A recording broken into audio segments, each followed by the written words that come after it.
Welcome to Serenity Wealth Now with Chris Cooper. This is not your typical financial radio show. As a licensed CPA, insurance agent, and investment advisory representative, Chris coaches his clients on a holistic view of financial well-being with an objective of providing a complete financial strategy to fund life's goals. Chris is here to guide you down the path to the financial serenity you deserve. Now, here's Chris Cooper. All right, so today we have a very special show in mind. We've got the election coming up on Tuesday, and we're bringing in one of NewsTalk's own. Vic Porcelli is going to be in studio with us today. So I am going to make sure we have a lot of time allotted to talk to our special guest about what's going on, what concerns he has. We're going to talk a little bit about financial matters that matter to many of us. Talk a little bit about what's going on in the political landscape as well, but most importantly, we're going to learn a little bit more about Vic, what's going on there, and what he's been up to, and what led him to the path he is currently on today. And I always love hearing about unique stories about all the people that I get to run across. We get to meet a lot of people at the Serenity Wealth office, and it is really get to know people. That's what it's all about. Have fun, enjoy that conversation, figure out what kind of makes people tick, what brings them where they are today, and ultimately then we figure out how we can help those folks. And quite frankly, it's great. It's so cool learning a little bit about the history everyone brings to the table. And so we're going to spend a little bit of time talking to Vic here after the break. So stay tuned. You're listening to Serenity Wealth Now with Chris Cooper. Request a free copy of Chris's latest book, The New Holistic Retirement, by visiting SerenityNowTax.com. That's SerenityNowTax.com. Who's ready for some fun? I know I am. I love doing our monthly socials, and for the month of November, we are hosting a very special event. It is going to be cowboy themed fall social November 7th, taking place over at the Serenity Wealth Now office in Winghaven. We are going to have a lot of fun. Cowboy themed, like I said, we've got a Yellowstone premiere coming up, right? That is the series finale for the Yellowstone show coming up that weekend. So we're going to be well prepared by having a little get together, focusing on a Western cowboy themed event. Best dressed cowboy, cowgirl prizes. We're going to make sure we have some whiskey tastings taking place as well. So that's always going to be fun. We are also going to have a gentleman named Caleb in the house with Diamond G Hat Company making custom cowboy hats, custom fit cowboy hats for those folks in attendance. A portion of hat proceeds will be going towards a local Parkinson's Foundation. So really excited about that. Always good to give back and have some fun in the process. So make sure you check out our Facebook page, SerenityWealthNow.com. Register in advance. Let us know you're going to be there. Bring family, bring friends. It's going to be a heck of a lot of fun. So we will see you there. Serenity Wealth Now on Facebook for registration information. Hi, it's Vic Porcelli. You're listening to Serenity Wealth Now with Chris Cooper on 101.9 and 94.1 NewsTalk STL. All right, so special guest today. You know, I always have guests on my show. I love having guests on the show. It gives me the ability to talk to some people. And today I get the privilege of having NewsTalk's own St. Louis in, well, kind of St. Louis in Vic Porcelli. Almost half my life here, half my life that in New counts, Jersey, so. Buddy. How are you? I'm well, Chris. Thank you for the invite. I think this is fun. This is so fun. This is great. I love the studio. Thank you. Yeah. You know, I tried to be, different. If we're going to be on the radio doing something, we may as well have a fun studio. And this is also my office. So a lot of fun in here. I think fun is what makes you different than everybody else that does what you do. Fun with finance, right? I'm not sure people know what you do because it's so much fun. You know what I mean? Yeah. Well, and that's, so when we talk about finances, right, a lot of times you get that stuffy thing. You get closed-minded, right? You tend to tense up a little bit because it's a nervous conversation. Sure it is. We're talking about money. We're talking about our future. Nobody wants to talk about money. No. But what I try to do is say there's an easy way to have these conversations, but it first and foremost involves letting your guard down. Being open, being upfront, because if I don't have all the facts, how can I help you, right? Mm-hmm. So I'd rather we're going to talk about life. We're going to talk about fun. We're going to talk about what's important to you. And then the financial stuff kind of comes into the picture. And then my whole objective is to say, how can I make this lifestyle, this fun that we want to have, how do we help our financial situation? How does that feed it? Yeah. Right? It's not that complicated. No, it's not, but it's scary when you're on this side. You know what you're talking about. It is scary. I don't know what the percentage is of people who come in here and don't know anything about it. I don't know if that's a high percentage or not. It's higher than you think. And quite frankly, even those that know a lot about it, they don't live it every day, right? They don't see it every day. So they might know a few things, but they don't see all the different nuances. And it's usually from one approach only, right? So I know a lot from multiple different angles and facets, so I can kind of figure out how to work it together. And I know you team up with people too, which I think is smart with Kevin. Yep. So right? attorney. Yep. Yeah. So estate planning is incredibly important because it's all about goals and what we're trying to achieve. Right. So, and that's where my background has kind of led me to understand that first and foremost, we talk about strategy, and then we use the funds that we have and the financial knowledge that we bring into play to solve those goals that we have. Yeah. Right. So You're good at it. well, thank you. So speaking of being good at things, I love listening to your radio show. Oh, I know thanks, he's sitting Chris. here looking around going, who are we talking about now? Right. So modest over here. So I just, it's crazy that I just talk. You sit down, they talk, and they pay me for it. I mean, when people ask me, what's your favorite thing about radio? I say, no heavy lifting. And I use that phrase because, when I was young and looking for a job, you look through the WAN ads. I don't know if young people will know what that is, the classifieds, the WAN ads. And I would look for all the jobs that said no heavy lifting because that's my bag. No heavy lifting. So before you came in here, guys, just so everybody's on the same page here, he had to sit down on my comfy couch because, back is bothering him. So he really means this no heavy lifting. Yeah, no heavy lifting. Never been my bag at all. I don't lift weights or any kind of crap like that. I just don't. So how did you get into radio? Okay. So you want the whole full story? Well, we have a certain amount of time here, so Okay. maybe a little bit of a shorter version. But Growing up in New Jersey, I was addicted to radio. Okay. I'd be in my room and I would listen to, there was a music station that's now a talk station, but it was the hit radio music station in New York. And it was 77 WABC. And they'd ring this bell. And my mother told me that I used to sit at my desk in my room and there was a lamp that came down. It was metal. And I would take a ruler and I would go 77 WABC and I'd hit the ruler to make the ding sound. And I played like I was a DJ. So, it's funny, Chris, how you want to do stuff, then you forget what you want to do. I mean, Yeah. I know it sounds crazy, right? So I went to high school and, went to college, dropped out, had odd jobs. too much heavy lifting, probably. No heavy lifting whatsoever. And then I, believe it or not, I don't know if you know this, but I was a letter carrier for the Okay. United States Postal Service. And I hated it, but it was great money. Well, there was lifting involved there too. There was heavy lifting involved there. So I can even remember the night because if you've ever seen the postal boxes that say last pickup 5 p.m., when you're a sub like I was, you're called a sub. It's a full-time job, but you do a different route every day. Okay. But you're the guys who pick up that mail after 5 p.m. All right. So I remember I was driving. It was the wintertime. I was freezing. And I was listening to this radio station in New Jersey, 105.5 WDHA. And the great Curtis K was on. Curtis has since passed on. Great radio voice. And I said to myself, listen, this guy's sitting in there drinking coffee, smoking cigarettes, talking about the Beatles and the Stones, and I'm out here freezing my ass off. What am I doing? So I quit the post office, a job that would have had a pension later on, went back to school, and then, got lucky along the way.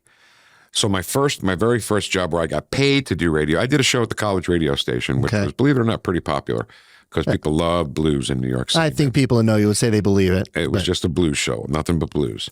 And so the first job that I got paid for, I was the Ken Williams. I was running the board. Okay. While these guys from, Nelson Rodriguez came from Puerto Rico, great, beautiful voice, but he didn't know how to run anything, So, and there's an art to this. So we're sitting here in this studio, Vic, you and I, and neither one of us work these boards very well. No, so. I know I don't. So there was a red light bulb, and when it was his turn to talk, I would push the button, and the red light would come on. You go, Buenos dias, Nelson Rodriguez, Soringue, 1380. That was pretty good. Thank you.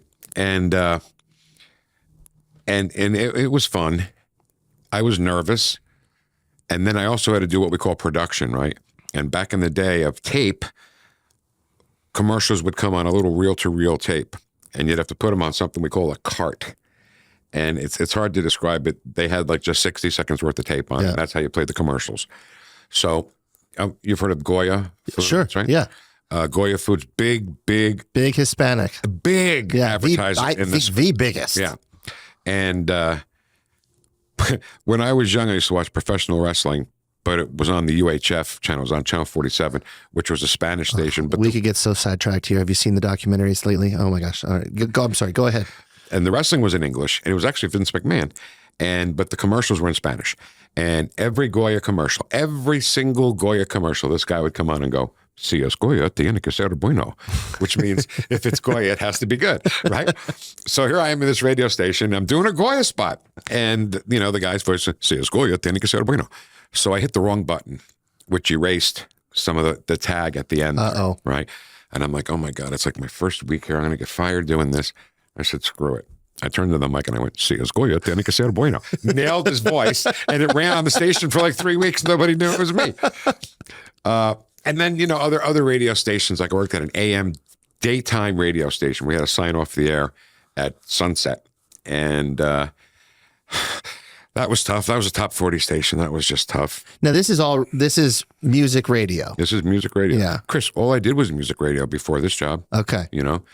And then I got a job at the big rock station in New Jersey, WDHA, where Curtis K worked. I worked with Curtis for a lot of years. And then I got an opportunity to come to St. Louis. And I was, radio is based on your market size. Right. And the market I was in was Morristown, New Jersey, market number 99. Okay. And at the time, St. Louis was number 17. So it's a good jump, hey, right? There you go. So I got it, and here I was. And then I was at the River for 14 years. Porcelli's Deli, that's where that started. Okay. At the River. And then they changed that station. That was at 101.1. What's there now? ESPN. ESPN. Right. Yeah. So they turned us off for that. And then I worked at KTRS, which is just a 3-ring circus, just bad. KZK, 102.5 for a few years, about 4 or 5 years. Then KLOU, 103.3 KLOU for about 4 or 5 years. And then by this time, I'm 60 years old, right? And I'm like, who is going to invest in a 60-year-old guy, right? I don't know. You got the voice, man. But when you're, they want young kids that are going to be there forever, Sure. So I was involuntarily retired from radio. And then Jeff Allen calls, my boss now, and he says, how would you like to do some conservative talk radio? So I said, sure. So then I turned into Michael Corleone. Just when I think I'm out, they pull me back in. And here I am. What have you found is the biggest difference between the music side and the talk radio side? Well, they pound you down in music radio because it's all about the music. Right. And I never believed that. The stories that you told in between, there was a radio station in New Jersey, WNEW-FM, and they had a guy named Vin Skelsa on at night. And I remember I was driving home and Vin was telling a story on there. This is music radio, telling a story on the way home. I got to my house and I was in the driveway. He wasn't done. So I just sat in my car in the driveway until he was done. And then he played the song. And he played the song, yeah. And because you can hear the songs anytime. Right. But him telling this story, that's a once in a lifetime thing. Yep. But they hated it after a while. Shut up and play the music. Yep. That was the big thing. So I had to do like everything I wanted to say in 30 seconds, which was hard. But you do it, So now to answer your question is I am the music. Yeah. And I have 15-minute blocks or more to say whatever I want. And it either works or it doesn't work. Yeah. But, I work with the greatest producer in the world, Ken Williams, who... Now, how long have you worked with him? We worked together at the River. Okay. For 14 years. So I thought it was a very long time thing. And you guys are almost like married when you're in the studio. Like, it's incredible. The synergies there you guys can point and look at each other. Absolutely. It's pretty neat to be to see. It's funny that the board that he runs is a little bit limited because the little slider pots that you push up and down, he only has one where everything comes through. So sometimes he can't play something over music because you won't hear it because it's in the same pot, we call it.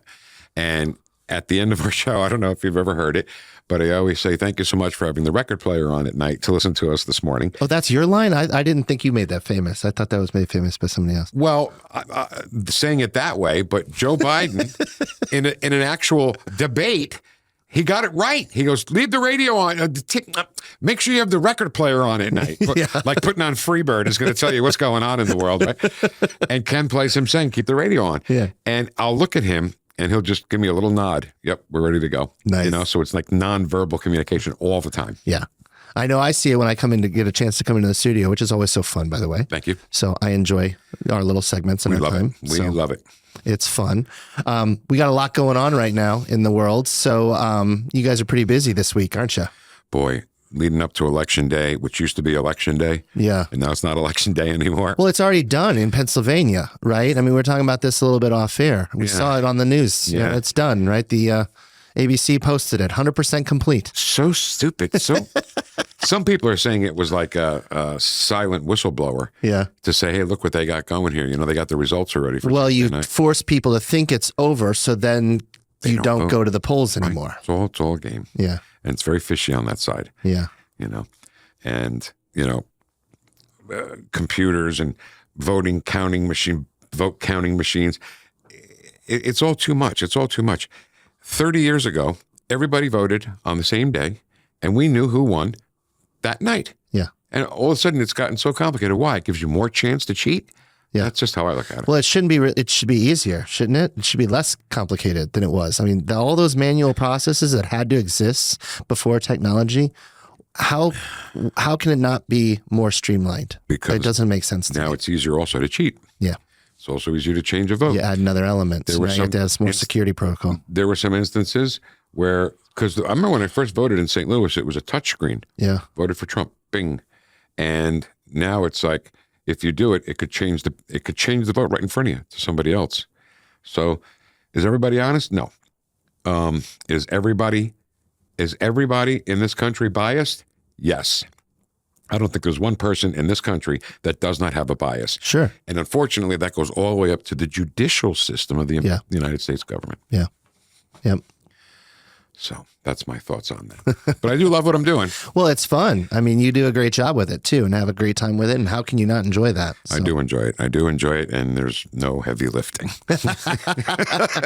Well, and that's the thing. If you enjoy what you do, is it really work? You know, and finding that path, that career for you is really what it's all about. So. And the funny thing is, when I lost the job at KLOU, I don't know how to do anything else.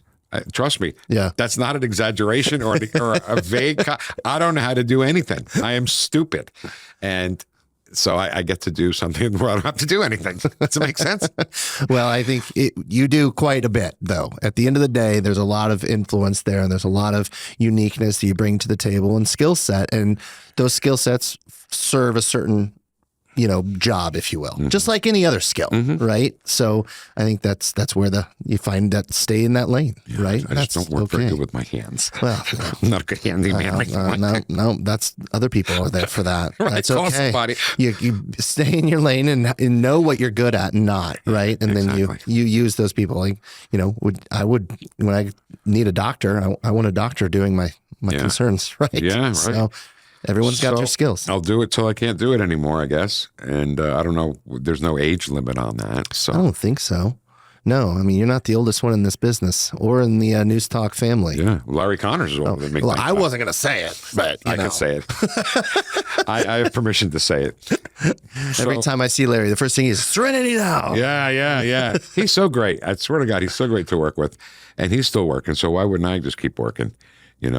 And can I ask you a question? Of course.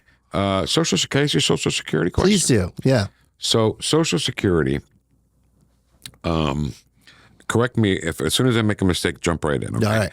If you collect your Social Security before a certain time, then you are limited to how much income you can have. Yeah, so there's if you are at they call it the full retirement age. So there's two key terminology differences we're going to set up right here in the framework of this conversation. Two things. First is called full retirement age. Is that the same for everybody? So it is different for everybody, and it varies based on when you were born. So 67 is where it is for basically a segment of the population going forward, okay? But there was some time frames where it's like from 54 to 60. If you were born in 54 to 60, it's between 66 and 67. 66 and 4 months, 66 and 6 months, 66 and 10 months. How do you know what yours is? So what's your year of birth? March 8th, 1958. 1958. So you are going to be, and I can give you this exact number off air here, but you'll be somewhere in that 66 and 8-ish months is what I'm guessing. So if I collect my Social Security at that time, Yep. I don't have to worry about how much other money. Correct. So right now, the $1 million paycheck that you're waiting on is because you're waiting on Social Security to not to penalize you, right? Yeah. So once you hit that, that's when you should ask for that raise. So I'm sure Jeff's listening. Yeah, So- I'm sure he'll pour the money my way. Absolutely.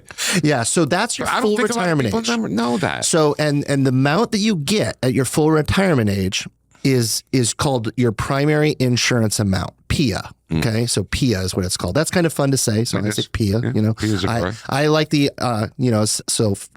PIA. I'm a big beer drinker. I like IPAs. Right, there so you go. I'm Anagram. acronyms, right? So your PIA, primary insurance amount, is the amount you're going to get at your full retirement age. If you delay claiming, it goes up by about 8% per year. Oh, Okay, so it increases for your lifetime benefit. If you take it early, it decreases 6% the first year, 7%, and so on. So any time you claim early, there's a reduction in your primary insurance amount. Anytime you delay, it goes up. okay. But what your question is based on the amount that you can earn prior to full retirement age. So with you, let's just say it's 66 and 8 months. At 66 and 8 months, as long as you have less than 20, it increases with inflation. So it's about 24 grand is what it is right now, somewhere around there. I always tell people 20 grand. Give yourself a little bit of a cushion. So you can earn up to 20 grand and still claim Social Security and they don't take anything away from you. But at full retirement age, you can make as much as you want and you can still have that Social Security check coming in as well. And you're taxed on that Social Security money? Social Security is taxable depending on the income level. Okay, and here's genius of the tax code for you. So Social Security is taxable. It started in the 80s. Okay, so it became taxable in, I think it was 84, 50% taxable. Then I think it's in the 91 or 93 Clinton administration, it became up to 85% taxable. Okay, so that's how it works from a taxability perspective. So you're familiar with tax codes, right? You know tax law, right? So Is there any heavy lifting involved in there's that? brackets. Okay. So tax code has brackets, Yeah, okay. right? So there's brackets for Social Security taxable income as well, or what your taxable Social Security benefit will be. But the thing that's interesting about it is most tax brackets adjust each year for inflation. Social Security tax brackets do not. So more and more people each year are getting hit with tax on Social Security because that table doesn't adjust for inflation. And what about when the inflation's out of control, like it was 9%? So if inflation's out of control, what does that mean? It means your expenses are going up. Yeah. And if your expenses are going up and you're retired, what tends to happen? Your income goes up because you take more money out of your retirement accounts accordingly. So if you're taking more money out of your retirement accounts, your income is going up, and therefore the percentage of Social Security taxable benefit you have also goes up. So the government gets into your pocket that much more. What if someone doesn't have a retirement? So it's Social Security is your benefit. So if you're living off of, if you're able to live off of Social Security benefits, you're probably not paying a heck of a lot of tax on Social Security. Got it. Okay. And you're not, because you also have that standard deduction involved as well. Yeah. So get real geeky here, man. You're challenging me with some finance here. We're supposed to be having fun. Sorry. Just hit me. I just wanted to ask that question. No, it's great. It's very important. Some people say Social Security is going to run out of money. Donald Trump says he's going to get rid of taxes on Social Security. I will say I'm nervous about that comment, and I will tell you I support it in some ways as well. But Social Security is going to run out in 2034 is the current estimate. Okay, 2034 changes every year. It's been posted that it's going to run out before in the past. Mm-hmm. In the 80s, it was going to run out. Yeah. What did they do? They made it taxable up to 50%. In the 90s, it was going to run out. What'd they do? Raise the taxes. Raise the potential taxation on it. So now here we are in 2034, it's going to run out again. So they're going to have to do something. So while in my mind, if something comes out of my check that I'm forced to take out along with taxes, I feel like it's a tax. Yeah. So I don't like that I'm getting taxed on what I feel like is a tax. But at the end of the day, if they don't tax Social Security, something's going to have to fund the program. So here's my dilemma. Here's my question. People have put in people who work put into Social Security Yep. every 2 weeks or every week, however that's Whatever your paycheck is. Yep. So what have they done with that money? Great question. It should be growing. It should be there at least. If not growing, it should be there. So generations. So you're paying the Social Security that comes out of your check today isn't funding your benefit. It's funding the next generation's benefit. Right. So if we think about the way that this program was designed, so way back in the 30s, it was introduced. Mm-hmm. Okay. Roosevelt did that? Got it under 65. Mm-hmm. His full retirement age was 65. You know what the lifespan was? About 65. 67, 68. Yeah. So you're on the program 2 or 3 years. Mm-hmm. Okay. Oh, I see. Now let's fast forward to today.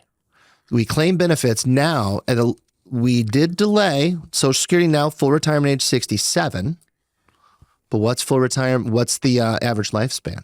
It's got to be 75. At least into the 80s. So I always say that what you used to get a benefit for 2 to 5 years, right? That was the average. Mm-hmm. Now we're paying out for about 20, 15 to 20. So there's a reason the Social Security is challenged, and it's got nothing to do with necessarily taxes. It's actually got more to do with math and the workforce. We also have less families now, right? Less workers than we used to as well. So a lot of different things. So I'm all for not taxing Social Security because I don't fundamentally agree with it because it feels like a tax coming out of my check. Of course. It should come back to me as a give back, tax free. But something's got to fund it. Another question. Is it true that there were no taxes before 1913? Is it? No. No. I do not believe that is true. When did taxes start? I would have to look at that. I do not know when federal income tax, probably a specific type of tax, and I'm going to bet it's probably federal income tax, and I do not know the specific timeframes around it. But there's always been taxation going all the way back to the Revolution and the Boston Tea Party, right? When we were mad about giving extra taxes to the king. Right. So we always want to avoid taxes, mitigate them, but they've always been somewhat in our life. So part of what I do is try to mitigate that partnership with the government. And we have fine officials. We try to elect good people. We try. Sometimes we do. Sometimes we think we have and we haven't. And we've got, the cool thing about NewsTalk is there's so many members of the NewsTalk family that are really good, politicians or have given some service in that area. Great folks.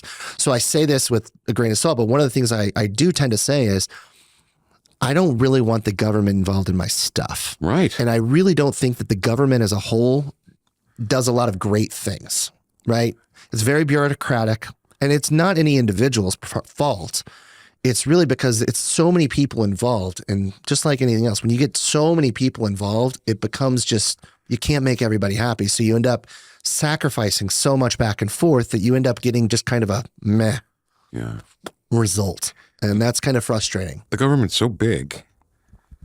And once it gets to a certain point, you can't shrink it anymore. You just can't, right? And I'm and I think most of the conservatives I talk to we're kind of a party of less government control. What is it? The government that governs less governs best. Yes. Yeah. And we want to let capitalism do its thing. Of course. Right? Just let it all go, right? That's kind of what we try to be the party of for the most part.